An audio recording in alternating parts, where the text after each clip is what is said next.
జిల్లా జగ్గంపేటలో గ్రామ పంచాయతీ సిబ్బందికి నూతన సంవత్సరం సంక్రాంతి పండుగల సందర్భంగా నూతన వస్త్రాలు నగదు పంపిణీ చేశారు.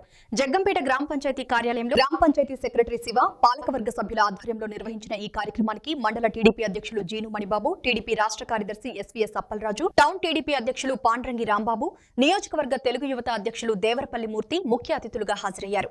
ఈ సందర్భంగా పంచాయతీ సిబ్బందికి నూతన వస్త్రాలతో పాటు ప్రతి ఒక్కరికి 600 రూపాయల నగదును అందజేశారు.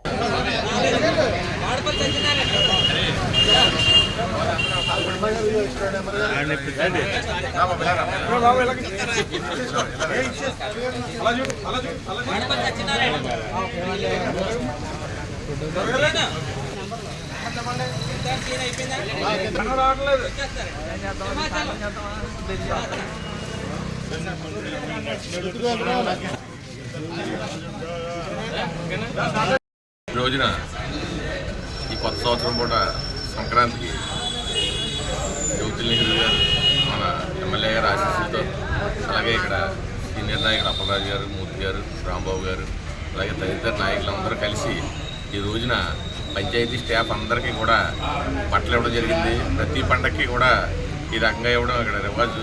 అదేవిధంగా ఈ రోజున అందరూ నాయకులందరూ కలిసి ఇక్కడ వాళ్ళకి ఇవ్వడం జరిగింది. అలాగే ఒక్కొక్కరికి 600 రూపాయల డబ్బులు కూడా ఇచ్చాము. ఇదంతా సంతోషంగా, ఇదంతా కూడా మన కూటమి ప్రభుత్వంలో పంచాయతీలకి నెహ్రూ గారు ఎన్నో నిధులు ఇచ్చి అభివృద్ధి చేస్తున్నారు. ఇది ఇంకా కూడా ఈ సంవత్సరం కూడా చాలా మజాగా సెలవు తీసుకుంటారు.